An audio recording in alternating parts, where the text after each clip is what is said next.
The sound of money laughing filled the ballroom. Crystal glasses clinked like tiny hammers on hollow hearts, and somewhere between the flash of cameras and the hum of polite gossip, a man sat perfectly still. Elias Ward. Billionaire. Visionary. Mute. While others roared with the arrogance of the wealthy, he existed like a ghost wrapped in an Armani suit, breathing but absent. His eyes didn't chase the chandelier light or the sparkling dresses. They followed the rise and fall of a single candle's flame on the table before him, flickering like a memory he couldn't silence. Then, through the noise, came a small voice, high, honest, uninvited. "You look like the loneliest man in the loudest room." Conversations froze. Heads turned. A ripple of discomfort moved through the crowd. Elias looked up, startled. Standing across from him was a little black girl, no older than 7, her hair tied in ribbons, a half-eaten cupcake in one hand. But she wasn't talking anymore. Her hands were moving. Fast. Precise. Graceful.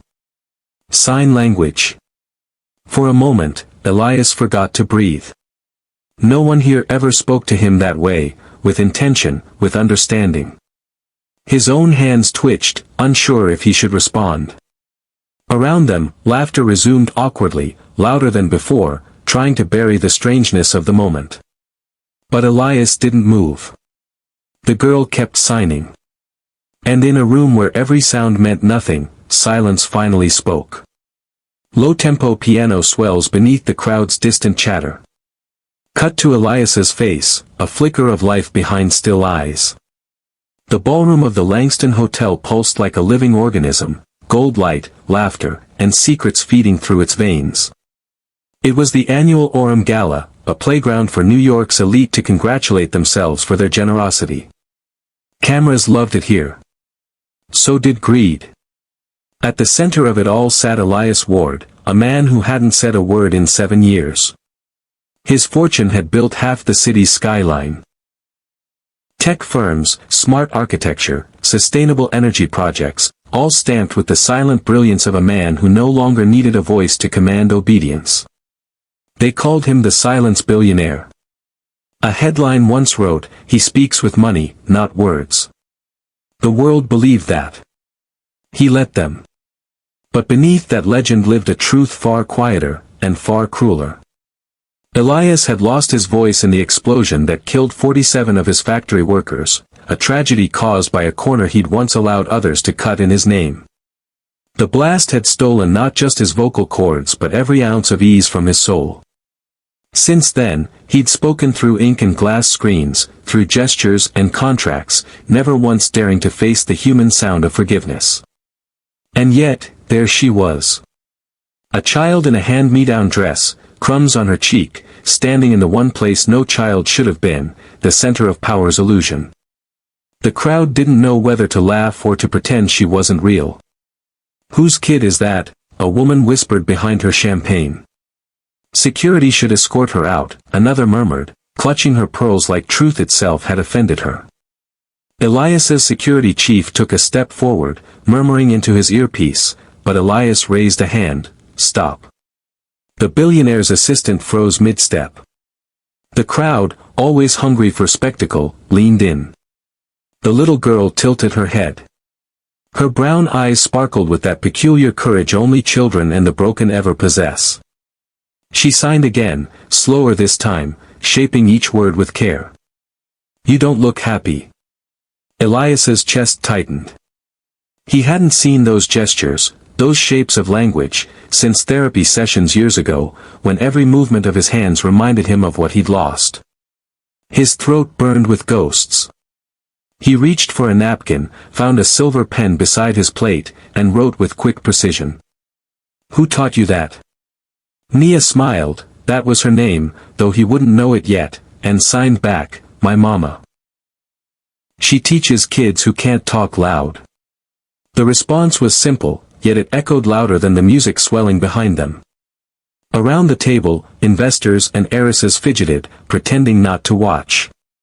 Elias had spent years mastering indifference, but something in the girl's unfiltered presence stripped it away. She was a mirror. A tiny, inconvenient truth in the middle of his carefully curated lie. "Sir," whispered his assistant again, bending close, "should I?" Elias's glare silenced him instantly.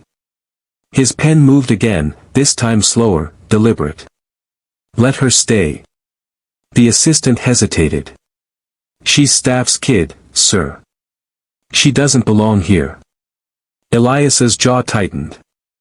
"Neither do I," he wanted to say, but couldn't.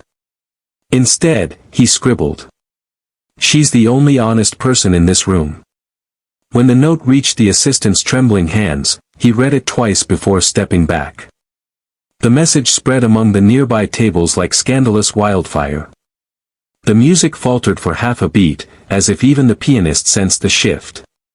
Elias gestured to the empty chair beside him. The girl climbed up with zero hesitation, setting her cupcake on his plate like a peace offering.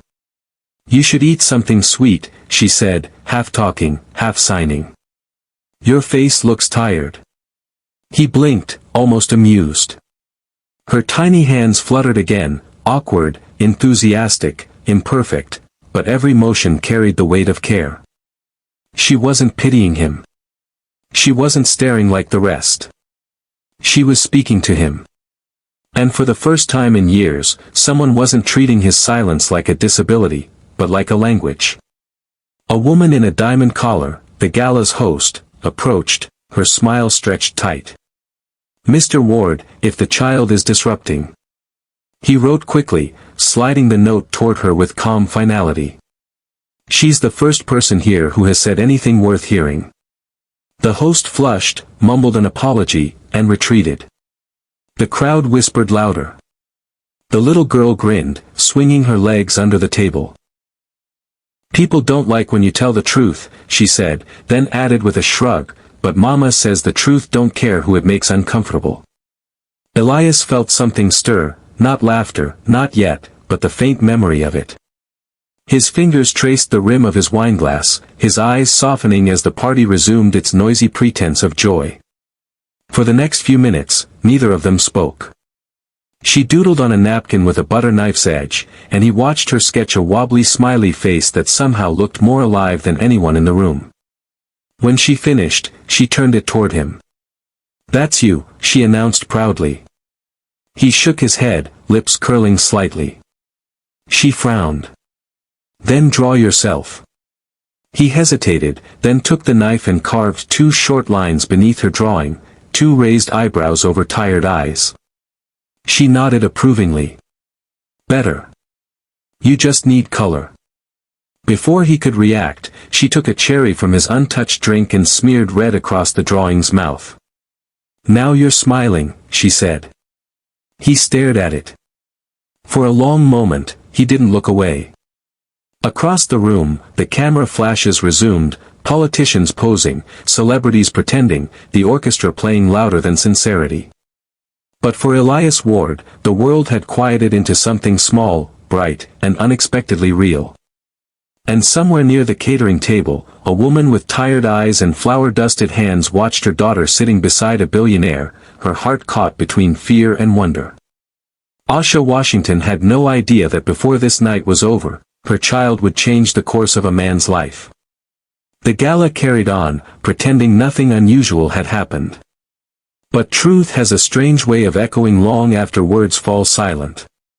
For the rest of the night, Elias Ward sat beside the little girl who had just rewritten the atmosphere of an entire ballroom.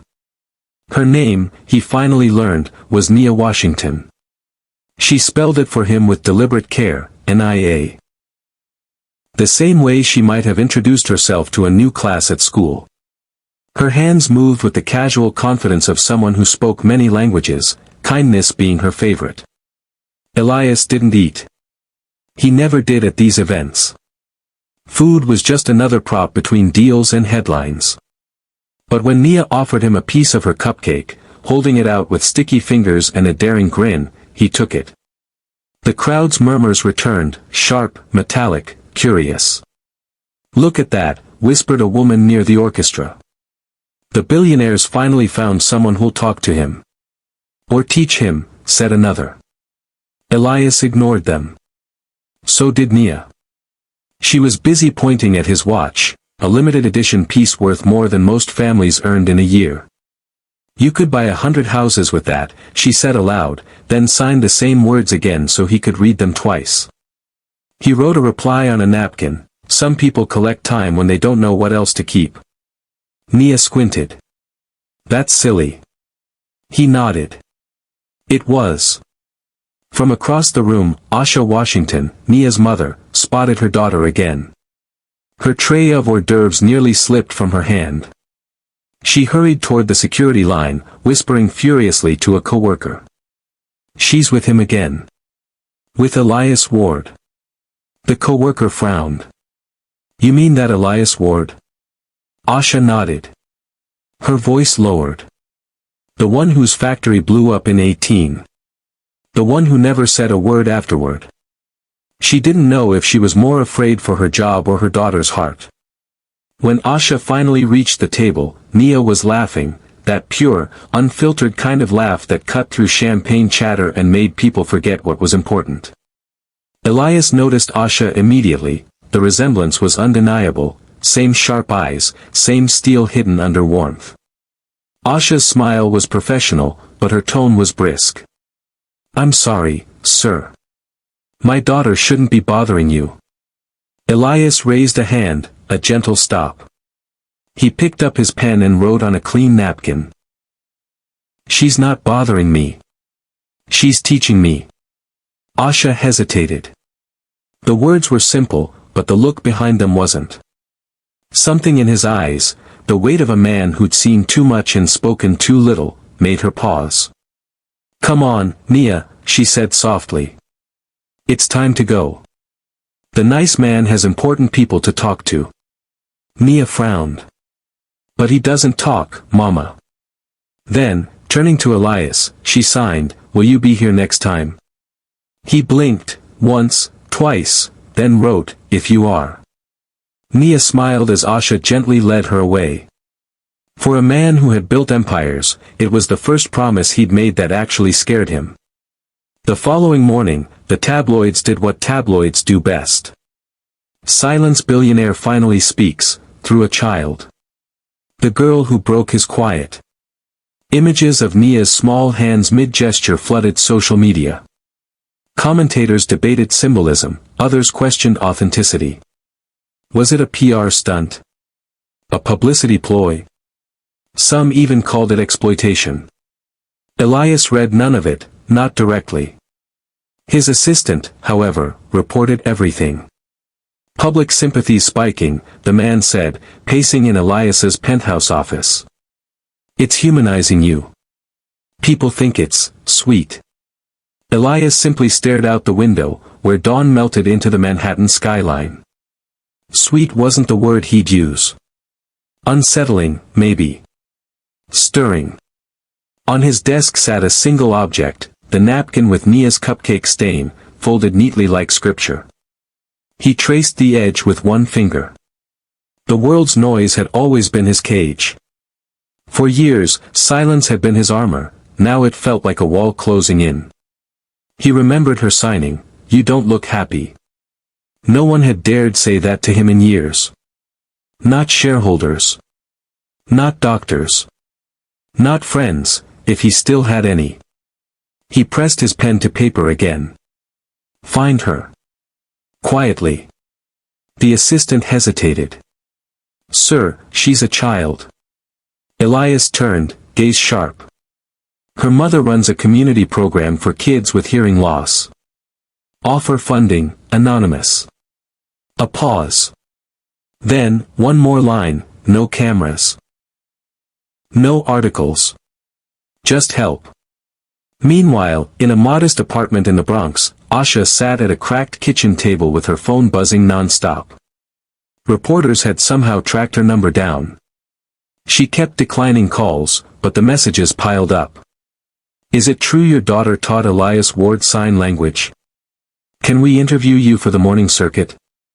We'll pay. She exhaled shakily. Lord, what have you started, baby?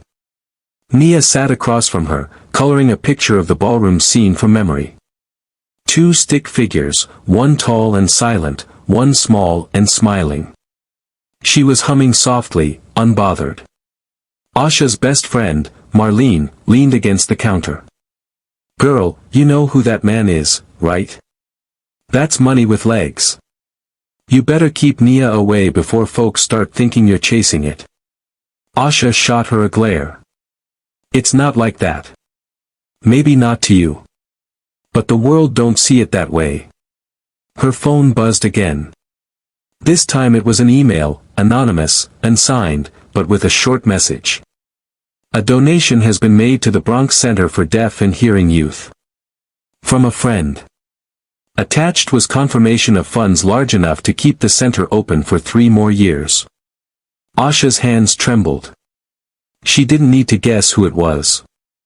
Later that week, Elias arrived at the center. No bodyguards. No press. Just a man in a tailored coat carrying a notebook and a quiet sense of purpose. He watched from the doorway as Nia taught a group of children how to sign simple phrases. Her joy was contagious, unfiltered, loud in its silence. When she spotted him, her face lit up like sunrise.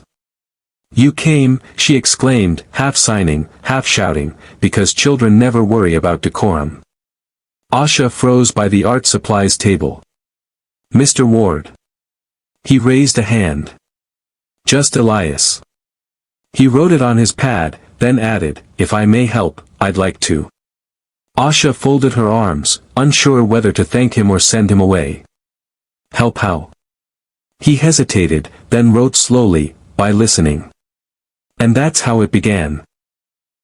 Not as a partnership, not as charity, but as a quiet truce between guilt and grace.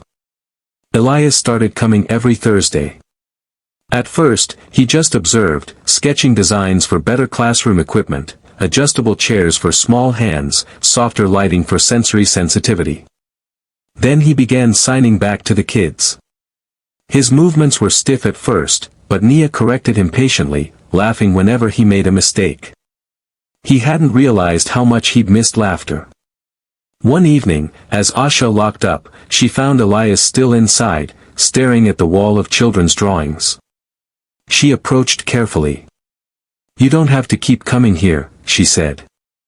He scribbled, "I know. That's why I do." She looked at him for a long moment, a man worth billions, standing in a room that smelled of crayons and floor cleaner, looking more human than she'd imagined possible. "Why us?" she finally asked. "You could fund any program, any school. Why this one?" He wrote a single line, then met her eyes. "Because this is where someone finally heard me." Asha's breath caught. She didn't ask more. Some truths speak best in silence. Outside, the city buzzed with its usual noise, but inside the small community center, something delicate was taking root, the fragile beginning of trust between a man who couldn't speak and a family that refused to stop being heard. Thursday afternoons became a rhythm neither of them questioned. At 3:30, the center's old elevator creaked open, and Elias Ward would step out with a small notebook in one hand and a brown paper bag in the other. Inside the bag were pastries, different each week, chosen by Nia through scribbled notes and exaggerated pantomime. He always sat in the same chair at the back of the classroom, watching the children's hands dance through the air like a silent orchestra. Every motion told a story: friend, happy, thank you, love. Nia was the conductor. Sometimes she'd stop mid-lesson, run over, and drag him into the circle. He'd protest with a shake of the head, but she'd grin until he surrendered. When he signed clumsily, the children giggled, but not cruelly. They loved the sight of the quiet giant learning their language. Asha watched from the doorway, arms folded, a half-smile betraying her caution. Each week, she told herself it was just gratitude. But gratitude didn't explain the way her chest tightened whenever Elias bent down to read a child's note, or the way the light caught his face when he smiled without realizing it. One evening, after the class dispersed, Nia tugged on his sleeve. She pointed at a poster on the wall, a fundraiser gala for the center. "We need art for the auction," she said, both speaking and signing. "You should make something. Elias shook his head, mouthing no. Nia frowned. Mama says everyone's got something to give. Her hand spelled the word slower this time, as if sculpting truth out of air. Later that night, Elias sat in his penthouse surrounded by silence thicker than glass. He stared at the napkin sketch she'd given him, a lopsided drawing of two hands touching. The words beneath it, written in her crooked script, "Don't hide your voice." He hadn't drawn in years. But that night, he opened his sketchbook. Days turned into weeks. When the fundraiser arrived, the community center buzzed with nervous energy. Hand-painted banners hung crookedly, the smell of baked cookies filled the halls, and music from a borrowed speaker echoed down the corridor.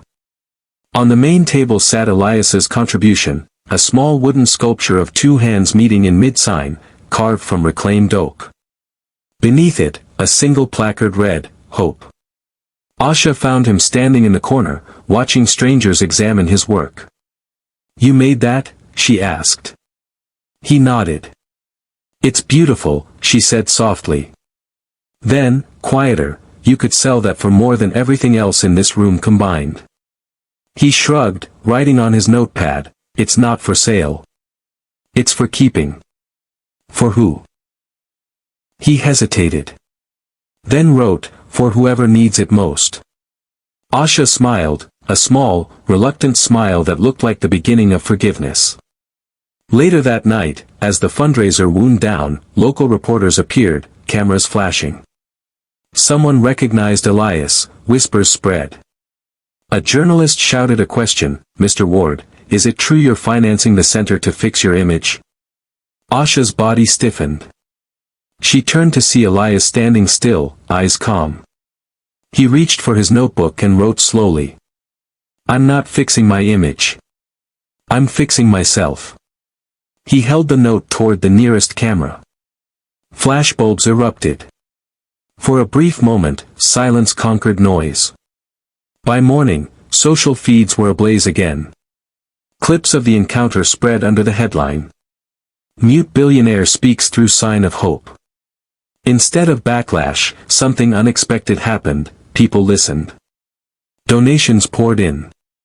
Schools requested visits. Parents wrote letters thanking him for showing their children that silence could still matter. Elias read every message. He didn't answer any. One Thursday, Asha found him early, sanding another block of wood by the classroom window. The air smelled of cedar and glue. "You know," she said, "you're becoming a regular here. The kids think you live in the broom closet." He grinned, scribbling, "Peaceful neighborhood." She laughed, an honest sound he hadn't heard from her before. For a moment, the tension that had defined them eased. "Can I ask something?" she said. "Why really come here, Elias? Out of all the places you could spend your time." He paused, then wrote, "Because when I come here, I remember what sound used to feel like." Asha blinked, not sure whether to pity or admire him. "Sound feels like something." He nodded. "It does when you've lost it." That evening, after class, Nia begged to stay late. "I'm working on a surprise," she told them both. Asha and Elias waited while she drew furiously on a sheet of craft paper. When she finished, she turned it around. It was a picture of three figures, Asha holding a tray, Nia between them, and Elias with a faint blue glow around his hands. Above them, in colorful letters, she'd written, "Family sounds like love." Asha felt her throat tighten. Elias stared, then signed back clumsily, "Thank you." Nia giggled. "You still move too slow. Like a robot." Asha swatted her playfully, but Elias only smiled, the faintest shimmer of tears caught in his eyes. Over the next few weeks, life found a strange rhythm. Asha and Elias began exchanging notes about the children's progress, then stories about their own lives, small, cautious confessions that carried more weight than they admitted. She told him about losing her husband to illness, about raising Nia alone while working 3 jobs. He wrote about the explosion, the guilt, the loneliness that had followed. One evening, she asked, "Do you ever wish you could talk again?" He wrote, "Only when I forget what silence taught me." She stared at that line for a long time. And what did it teach you? That some things aren't meant to be heard, only understood. The answer settled between them like evening light, gentle and undeniable. That weekend, Nia convinced them both to visit the park near the river. She brought a kite shaped like a phoenix, painted in clashing colors. "It's called Second Chances," she announced. The wind was fickle, but they managed to get it flying. Elias held the string while Nia ran circles around him, shouting with joy. Asha watched, arms folded, laughter spilling out despite herself. For the first time, Elias didn't feel like a ghost among the living. He felt present. People stopped to stare, some recognizing him, others simply smiling at the odd trio, the mute billionaire, the brave little girl, and her mother who carried warmth like armor. As the sun dipped behind the skyline, the kite danced higher, the string cutting through the air like a line between two worlds. Asha turned to him. "You know, Mr. Ward, you're ruining your reputation." He wrote, "Good. It needed ruining." She chuckled, shaking her head. "You're impossible." "Maybe," he wrote, "but I'm learning." They stood in silence for a long while, the city humming behind them, the kite rising against a bruised orange sky. And somewhere inside that quiet, something irreversible began to shift, a connection built not from pity or guilt, but from recognition. They had all lost something. They were all learning to listen again. By late autumn, Thursday evenings had turned into something sacred. The air around the Bronx Center for Deaf and Hearing Youth smelled of crayons, chalk dust, and cocoa. Outside, the city roared. Inside, it hummed, a quieter kind of music built on patience, laughter, and the rustle of children learning to be seen. Elias Ward came every week. Sometimes twice. He arrived not as the billionaire the world wrote headlines about but as a man rediscovering the texture of life one gesture at a time. The children adored him. They called him Mr. E because it was easier to sign. He'd kneel beside them, guiding their fingers when they struggled with certain signs.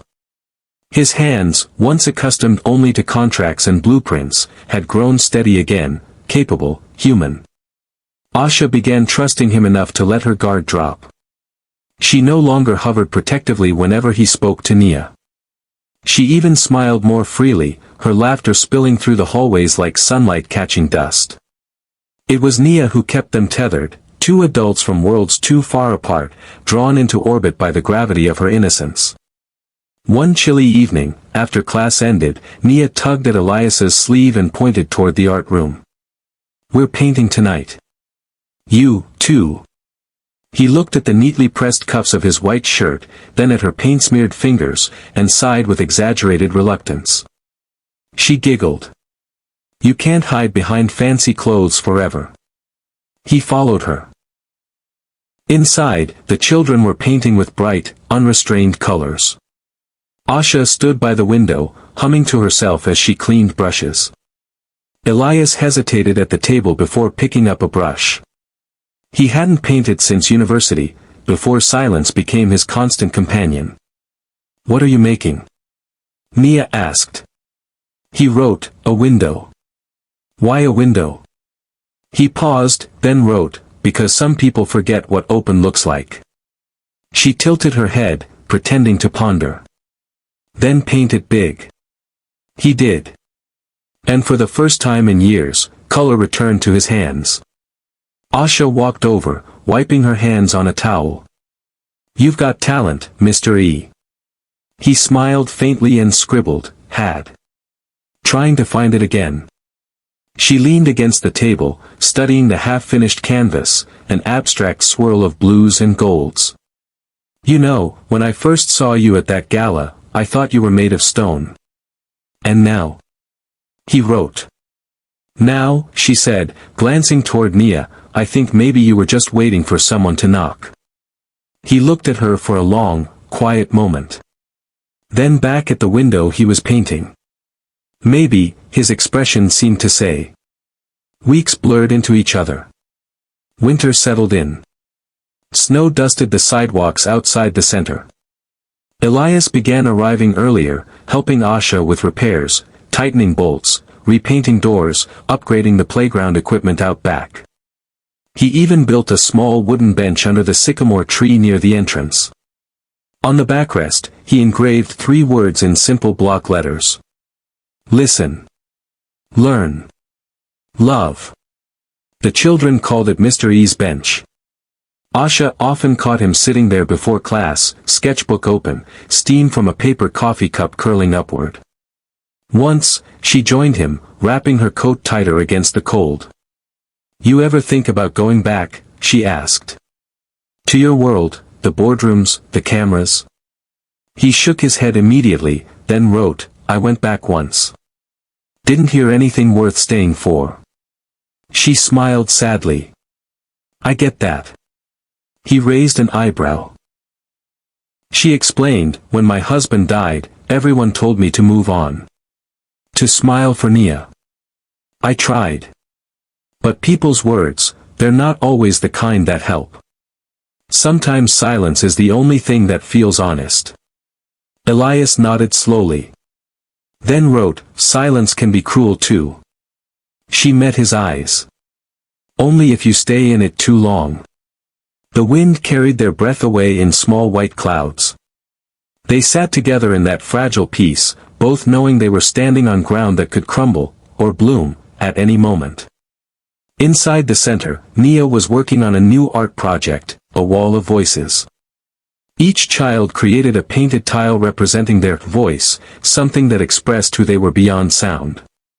When it came time for Elias's tile, he struggled. He carved, sanded, painted, but nothing felt right.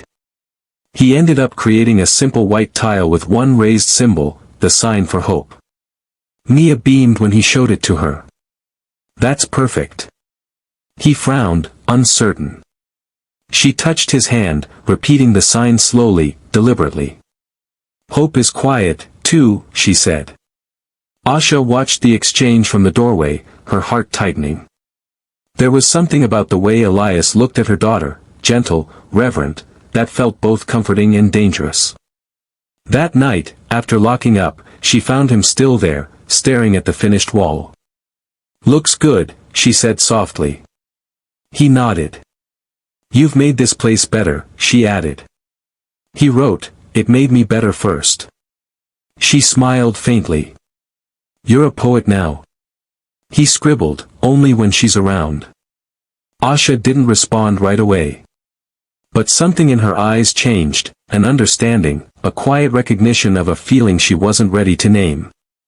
The next day, Nia insisted on bringing Elias home for dinner. Asha tried to protest, but Nia was relentless. "He eats alone too much," she said. That evening, Elias found himself seated at their tiny kitchen table, surrounded by the smell of cornbread and laughter. The room was small, but it felt alive. Walls covered in family photos, drawings, and the gentle clutter of love.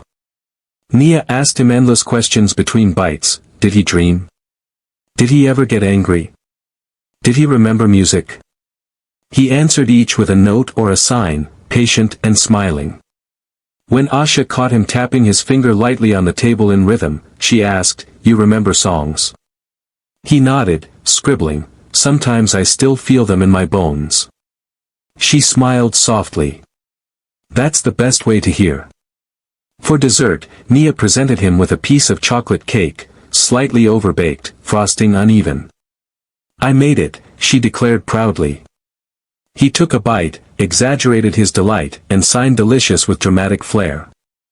Nia burst into laughter so loud it startled even her mother. Asha watched him from across the table, a warmth growing in her chest that frightened her more than any danger could. Later, when he left, she walked him to the door. The hallway light flickered above them. "Thank you," she said. He raised an eyebrow. "For coming into her life," she clarified. Then after a pause, "For coming into mine." He didn't write anything. He simply looked at her, a long, grateful look, and signed thank you back. As weeks passed, the world outside kept turning, but for the three of them, time slowed into a rhythm that felt like healing. They became a small constellation, each orbiting the others in fragile balance. But beneath the peace, faint cracks began to form. Elias's past still lingered in the dark corners of the internet, waiting for someone to stir it. And someone would. For now, though, the air was still. The laughter in the center echoed like a lullaby. Nia finished painting a final mural along the back wall, a field of hands rising toward a bright sky. In the corner, she signed her name beside his. When he looked at it, Elias felt something he hadn't felt in years: belonging. This is the story's emotional hinge. The calm you've built now breaks. The warmth of trust meets the cold hand of truth. The tone is cinematic, quiet to intense, keeping that faceless narration flow made for voiceover and strong B-roll pacing. Winter came sharp and early. The first snow arrived like ash, light and cold, falling across the cracked steps of the community center. Inside, the heater hummed and the children's laughter filled the small rooms. Elias Ward had never liked winter. It reminded him of the night the world went silent, the night the factory burned and 47 workers never went home. Every year, when snow fell, he heard the phantom echo of alarms, of things he couldn't unhear even if his body refused sound. But here, surrounded by children and color, the ghosts had grown quieter. Until the morning they didn't. The news broke before sunrise. A video, grainy, old, unearthed from an employee's phone, spread like wildfire. It showed a younger Elias, standing outside the same factory a week before the explosion. He was arguing with engineers. One phrase appeared in subtitles. "The safety valves can wait. Launch the production." Then the explosion footage. Screams. Smoke. Headlines flashing across the screen. Silence Billionaire knew. The truth behind the mute tycoon. By noon, it was everywhere. Asha found out through a parent at the center. She didn't want to believe it. The man she'd seen sanding benches and teaching children couldn't be the same man on those screens, careless, cold. But the evidence was brutal. When Elias arrived that afternoon, the building felt colder. Parents whispered. Volunteers looked away. Asha met him at the door, arms crossed, pain hiding behind her composure. "You should go," she said quietly. He froze. "They're saying you knew about the explosion. That you ignored the warnings. Is it true?" He didn't answer, couldn't. His throat tightened, his pen heavy in his hand. He began to write, but Asha shook her head. "I don't want written excuses, Elias. I want to know if the man who's been helping my daughter all these months is the same man who killed those people." The word struck harder than she intended. She saw him flinch, but he didn't defend himself. He simply wrote one sentence. "I can't change what I did." She stared at it, tears threatening. "So it's true." He started to write again. "I tried to stop it, I didn't know how bad it was, I've paid for it every day since," but the words blurred under his trembling hands. Asha stepped back. "You need to leave. For her sake. For mine." He wanted to sign "I'm sorry." He wanted to explain. But no sound, no gesture felt enough. So he left. The door's soft click was louder than any explosion. That night, Asha sat by Nia's bed as her daughter slept, clutching the little wooden sculpture Elias had carved, the one of two hands meeting. She wanted to throw it away, to erase his name from their lives. But when she looked at Nia's peaceful face, she couldn't. Because even if the man had sinned, the kindness he'd shown was real. Elias returned to his penthouse. It felt emptier than ever. Screens flickered with headlines dissecting him, talk shows debating his morality, old colleagues abandoning him. He turned them all off. Then he took his sketchbook and began to draw, furiously, painfully. Lines, faces, shapes. Flames. Children's hands. His own hands covered in soot. The phone buzzed. His assistant's voice filled the room through the speaker. "They're reopening the investigation, sir. The victims' families want restitution." Elias didn't respond. He opened a drawer and pulled out a faded photograph, him and his workers, taken the year before the accident. He traced each face with his fingertip, whispering words he could never say aloud. "I'm sorry."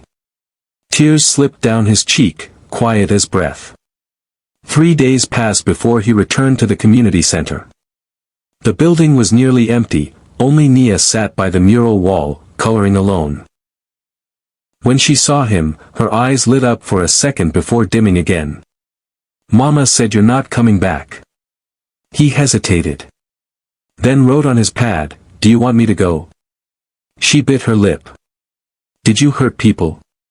He didn't write this time. He simply nodded. Her hands moved slowly, clumsily. "Why?" He hesitated, then wrote, "Because I thought money could fix everything. But it couldn't fix me." Nia studied the page for a long time. Then she reached into her backpack and pulled out a small drawing, 2 stick figures holding hands. She placed it in front of him. "It's okay to be wrong," she said softly. "It's not okay to stop trying to be better." Something inside him broke, not painfully this time, but cleanly, like ice cracking under sunlight. He wanted to tell her she was the only person who'd ever made him believe he could still be worth something. Instead, he signed "Thank you," slow, deliberate, reverent. When Asha arrived later and saw them together, she didn't know whether to shout or cry. But Nia looked up at her mother, eyes wide and pleading. He said, "Sorry, Mama. He's trying." Asha's anger faltered. She met Elias's gaze, searching for deceit, finding none. "I can't protect you from what's coming," she said quietly. "People will come after you. Reporters. Lawyers." He nodded, then wrote, "They should. You're not going to fight it. Not this time." The next morning, Elias stood before a panel at City Hall. Cameras flashed. Journalists shouted questions, but he didn't respond. When the proceedings began, he lifted his hands. For the first time, he signed publicly, his statement broadcast with captions for the world to see. He admitted negligence. He named the victims. He offered restitution from his personal fortune, dissolving most of his empire. He signed every word with deliberate grace, pausing only once, when he spelled Nia's name. "I was given a voice again," he signed. Not through sound, but through truth. The room fell silent. The clip went viral within hours. Not for the confession. For the moment at the end, when, as cameras faded, Elias signed one final word. "Forgive." That night, Asha and Nia watched the broadcast from their couch. Nia leaned against her mother, whispering, "He's brave, Mama." Asha's eyes blurred. "He's finally honest." Outside, snow fell again, thick and silent. In the days that followed, people changed their tone. The same tabloids that once mocked him now praised his courage. News anchors debated redemption instead of blame. Donations to the victims' families doubled after his public testimony. But Elias didn't seek the world's forgiveness. He returned to the center quietly, helping repaint walls, fixing chairs, sweeping floors. The children welcomed him back without question. To them, forgiveness wasn't a debate, it was a reflex. When Asha saw him again, he was painting the old bench under the sycamore tree, his movements slow, focused. She stood nearby, unsure what to say. Finally, she spoke. "You didn't have to come back." He wrote, "I did. This is the only place I ever told the truth." She exhaled, stepping closer.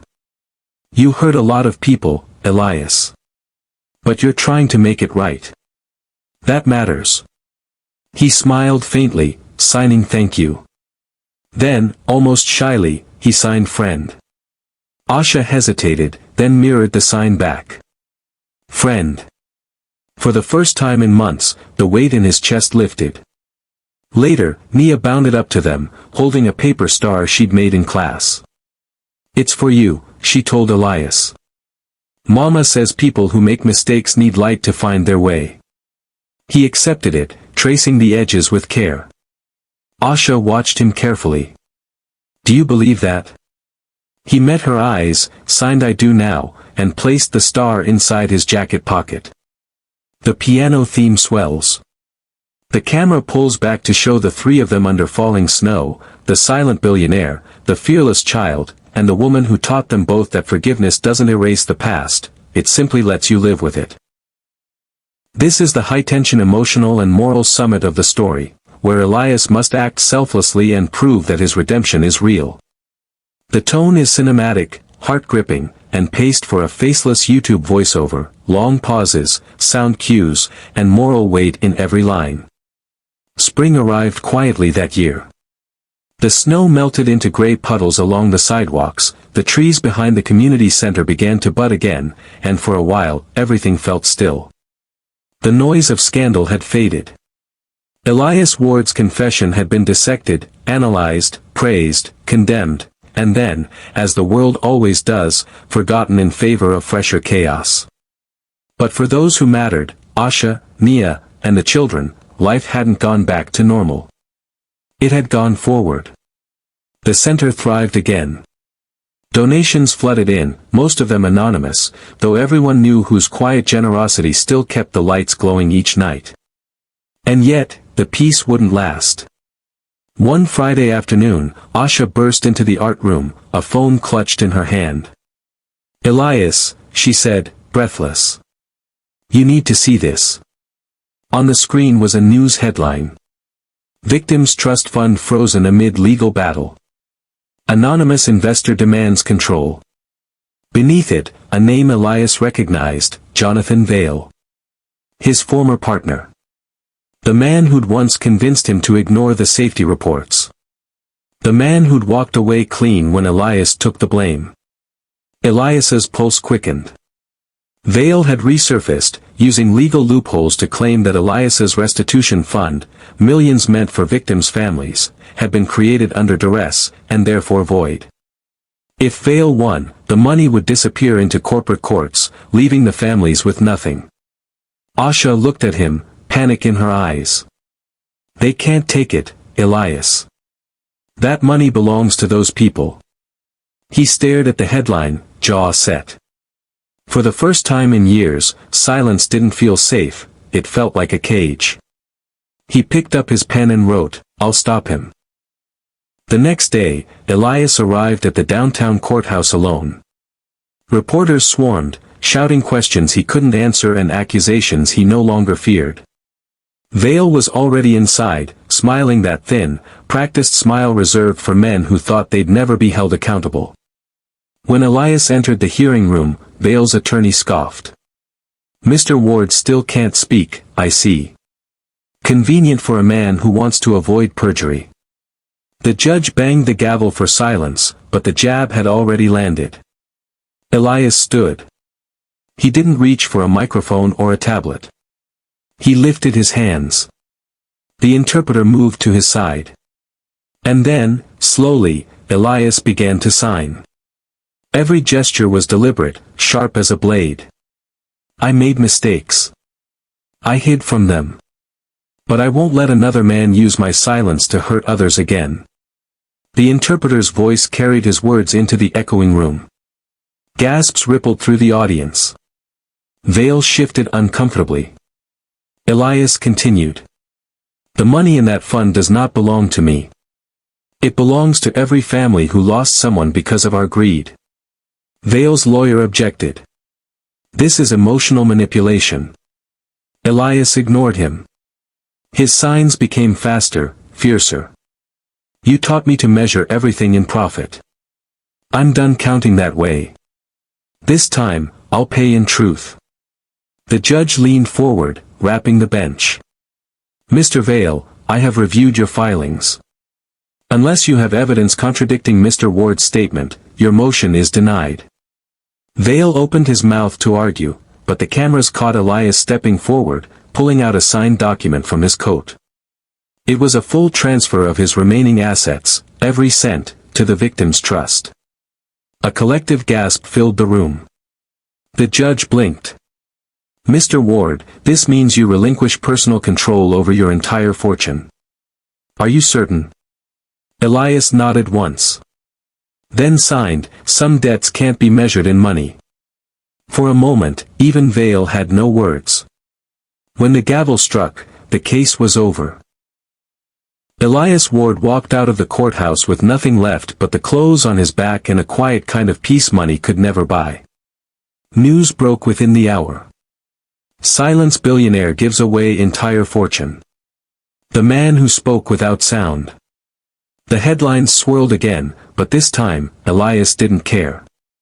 He was already walking back toward the one place that still felt like home. That evening, as twilight settled over the city, Elias arrived at the community center. He expected to find it empty. Instead, the lights were on, and laughter spilled from inside. Asha stood by the mural, painting over a water stain near the ceiling.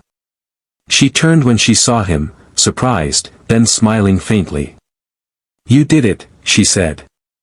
He nodded. "You gave it all away." He reached into his coat pocket, pulled out his pen, and scribbled on a scrap of paper. "It was never mine to keep." Asha's voice softened. "You're unbelievable."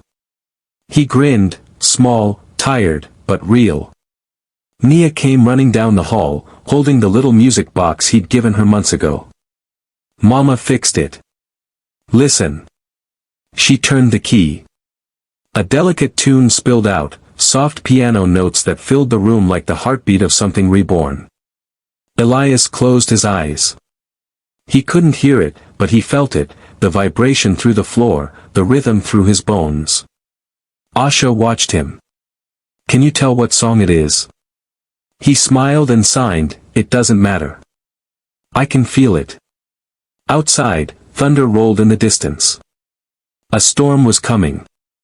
Moments later, the lights flickered and went out. The wind howled through the cracks in the windows, rain slamming against the glass.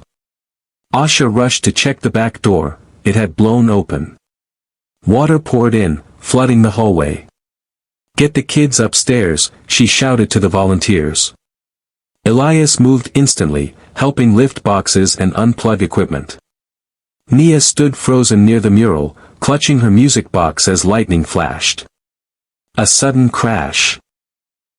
A branch shattered the front window, sending shards across the floor. Nia screamed. "Elias!" Asha shouted. Without hesitation, he dashed across the flooded floor, scooping Nia into his arms just as the rest of the window gave way. Glass rained down like broken rainbows. He shielded her with his body, staggering backward. Asha ran to them, heart pounding. "Are you okay?" He nodded, soaked and bleeding from a small cut on his forehead, but smiling. Nia was trembling, music box still clutched in her tiny hands. "I didn't drop it," she whispered. Elias touched her cheek gently, signing brave. Asha knelt beside them, tears mixing with rain.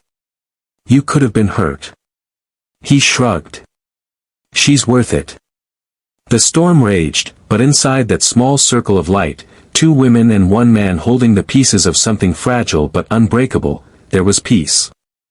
Hours later, after the storm passed, the center stood battered but intact. Volunteers swept water out, patched windows, taped broken frames. The mural survived, colors slightly blurred, but still bright. Elias stood before it, tracing the outlines with his fingertips. Asha approached quietly. "You saved her," she said. He shook his head and wrote, "She saved me first." She smiled through her exhaustion. "You know.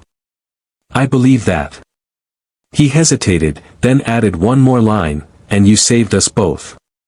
Her hand found his, hesitant at first, then certain. "Then maybe we're all done saving and can just start living." He looked at her, something unreadable in his expression. Then he signed together. Asha nodded. Together. The next morning, sunlight streamed through the cracked window panes. The city hummed back to life, oblivious to the miracle that had taken place in a small community center in the Bronx. The camera pans across the mural, children's hands reaching toward the sky, until it rests on the bench beneath the sycamore tree. The engraving gleams under the light. Listen. Learn. Love. Months passed. Spring ripened into summer, and the Bronx Center for Deaf and Hearing Youth became something larger than anyone had imagined.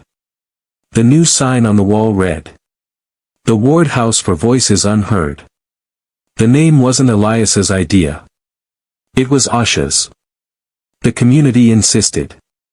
The board agreed. He only found out when he arrived one morning to see the fresh paint glistening in sunlight. At first, he protested with a shake of his head and a scribbled note. "It doesn't need my name." Asha smiled. "It's not your name we put there," she said. "It's your story." He stared at the letters for a long time, his reflection faintly visible in the glass door beneath them. Then he signed, "Thank you." Inside, life pulsed with new rhythm. Children filled every classroom. The mural wall, once Nia's project, now stretched across the whole building, a collage of painted hands, paper stars, and carved wooden pieces from Elias's workshop. The sound of laughter, scribbling chalk, and signing hands turned the center into something holy. Elias moved through the room slowly, smiling at each child, fixing small things here and there, a loose screw, a jammed door, a flickering light. He had no empire now, no company to run, no investors to please. And yet, he'd never felt wealthier. One afternoon, Nia burst into his workshop carrying a small envelope. "Mama says you have to open it right now." He raised an eyebrow. She hopped excitedly. Come on, come on." He wiped sawdust off his hands and tore it open. Inside was a folded piece of paper, Asha's handwriting. "Mr. E. You've been fixing everything around here but you forgot one thing. Yourself. Take tomorrow off. We're going somewhere." He looked up. "Where?" Nia grinned. "Secret." The next day, they took the train north. Asha didn't say much, Nia chattered enough for all three of them. The city melted away, replaced by hills and green, the hum of civilization giving way to birds and wind. When they finally stopped, Elias recognized the place from years ago. A quiet lake on the outskirts of the city. He had once owned property here, a retreat house he hadn't visited since before the accident. It had long been abandoned, reclaimed by nature. Now, it was different. The gate bore a new wooden sign. "The Listening Place." Asha gestured toward the lake. The kids wanted a space for summer camp. Somewhere peaceful. "We thought maybe, here." Elias's eyes widened. He looked at her, speechless even in his silence. She smiled. "You always said silence was your home. Now you can share it." Nia ran ahead, dipping her feet in the water, laughter ringing through the air. Elias followed slowly, taking in the smell of pine and the sound of ripples. He crouched at the shoreline and touched the water. It was cold, clear, forgiving. Asha joined him. "You okay?" He nodded, writing in his notebook, "This was where I decided I'd never speak again." She frowned gently. "And now?" He tore out the page, let the wind take it, and signed, "Now I'm listening." They spent the day painting benches, setting up tents, and planning trails. At sunset, Nia presented a surprise, a new music box she'd built from parts of the old one. When she turned the key, it played softly, the same tune as before but clearer. She placed it on Elias's palm. "So you don't forget how sound feels." He touched her forehead gently, signing never. Asha watched from a few feet away, a quiet smile playing at her lips. When he looked at her, she didn't turn away. "Elias," she said softly, "I know you lost everything. But look around, you built something better. He wrote, we built it. She shook her head. No, you believed in it first. They stood in silence as the sun slid behind the trees, their reflections flickering across the lake's surface, 3 figures, different, imperfect, whole. Weeks later, the first group of summer campers arrived, children from across the city, some hearing, some not, all eager. The days filled with the sounds of running feet, bursts of laughter, and the graceful poetry of signing hands. Elias moved among them like a guardian spirit, silent, gentle, steady. When one boy struggled to learn the sign for home, Elias guided his fingers patiently until he got it right. The boy smiled and signed back, thank you. That night, under the stars, Asha gathered everyone around a bonfire. She told them the story of a man who had once lost his voice and found it again in the kindness of strangers. Nia sat beside Elias, whispering as the flames danced, that's you, Mr. E. He smiled, shaking his head, and signed that's us. As summer turned to autumn again, life settled into a rhythm. Elias and Asha grew close, not through grand gestures, but through the quiet rituals of shared purpose, morning coffee, evening repairs, unspoken gratitude. They never named what was growing between them. They didn't need to. It existed in glances, in the space between sentences neither of them could or needed to say. One afternoon, Nia came running with a sketchbook. Look, she said, showing a drawing of their small trio beneath the sycamore tree, the same one from the center mural. Beneath it, she'd written in big, looping letters. Sometimes the loudest love is silent. Asha laughed softly.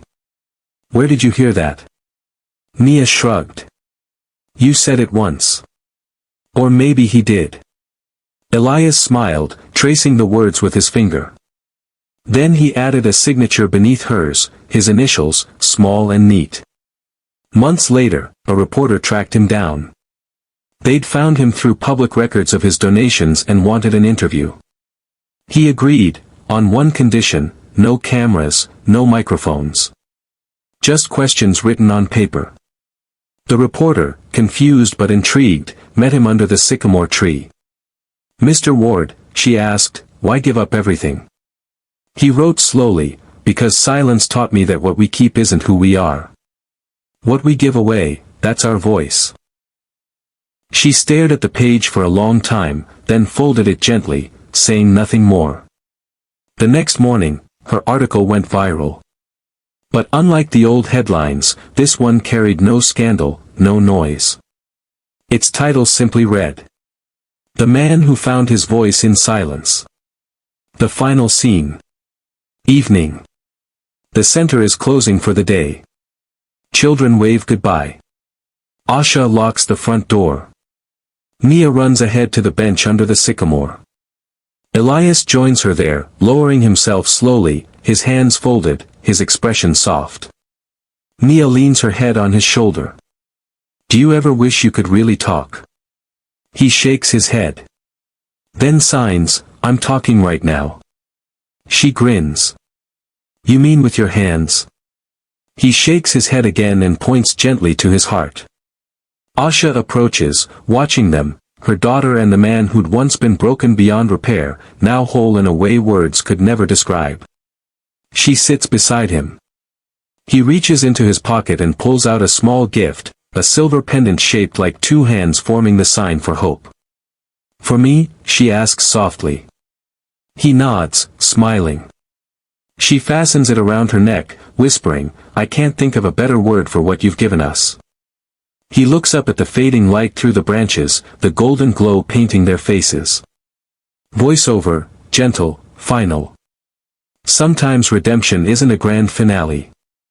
It's a quiet dinner table, a child's laughter, a hand held too long. It's learning that silence was never the end of your story, just the place where love learned to speak. The camera pans upward, over the mural, over the center, into the sky. A final glimpse of the bench. Listen. Learn. Love. The music fades, a soft piano version of Nia's music box theme.